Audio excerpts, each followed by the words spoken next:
Hello, my name is Andrew Lewis. I'm Chief Executive of Cheshire West and Chester Council, and I'm here today in Picton, just outside Chester, to illustrate the work we're doing as a borough to address the climate emergency.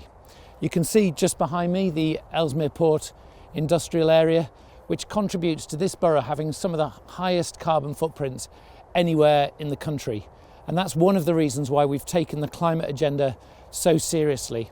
And I'm really pleased to be here with Will Pearson, who heads up our climate emergency response team. Will, can you tell us a little bit about what your team is doing to address this massive global challenge that we all face? Yeah, thanks Andrew. As you said, we are one of the highest emitting areas in the entire UK.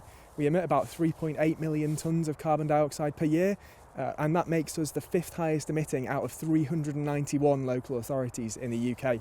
So we've got a really significant challenge, but as you said about Stanlow, it is one of the largest oil refineries in the UK, and while that could be seen on one hand as a challenge, it also presents a really significant opportunity for decarbonisation.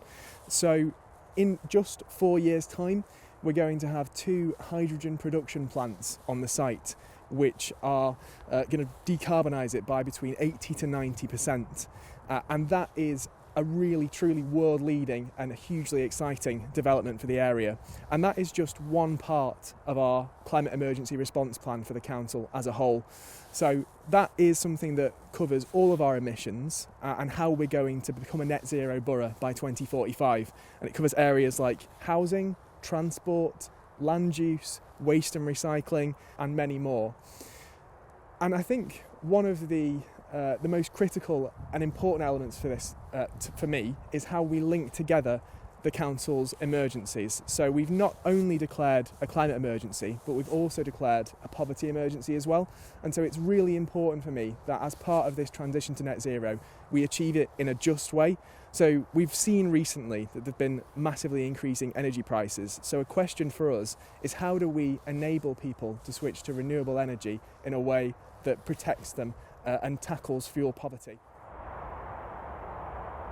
So I'm very pleased as well to introduce Paul Nolan, who's the director of the Mersey Forest. Paul, can you tell us a bit about where we are today? Yeah, we're at Picton, which is a new community woodland. This was a former site owned by Cheshire West, about 12 hectares in total.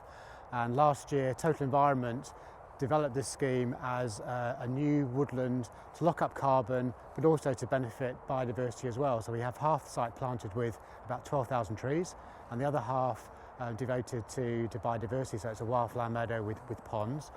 This site is locking up carbon, but also providing a great link for wildlife as well.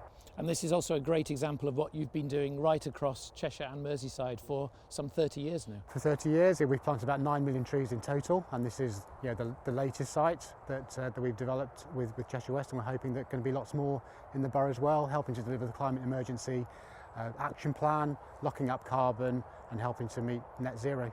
And of course, we're also taking this national through a big coalition of community forests right across the country. Yeah, definitely. So this time last year, there were 10 community forests, and we've been funded by government to do this sort of thing right across England. But through the support for Cheshire West, we've also managed to bring on 3 new community forests. So we have one in Plymouth, one in the northeast, and now one in Cumbria. So there are 13 community forests doing lots of things like we see today. So all of the sites in the Mersey Forest try to incorporate a wide range of habitats. So we're not trying to create wall-to-wall trees, we're trying to create a mosaic of habitats. And this site is a really good example where we've got half the area just beyond the trees here, which is wildflower meadow. And that meadow forms part of Cheshire West's wildflower strategy, a really important way to improve biodiversity across the borough. And in the trees we planted, we've got native broadleaves mostly across this area. So we've got oak in this tube here, which you can't quite see. We've got alder in this one. We've also planted a large oak tree this week as well. And this site is also a site where we're planting the very rare black poplar, part of the work with Chester Zoo that Total Environment are leading on. One of the questions we do get asked is why so many plastic tubes on the trees. And the answer to that is, at the moment we have to use these plastic tubes because we don't have a large volume of the biodegradable tubes available. Our aim is by 2025 to be plastic free and to have biodegradable tubes across all of our planting. and definitely to recycle these tubes as they become redundant as the trees grow large enough to avoid being browsed.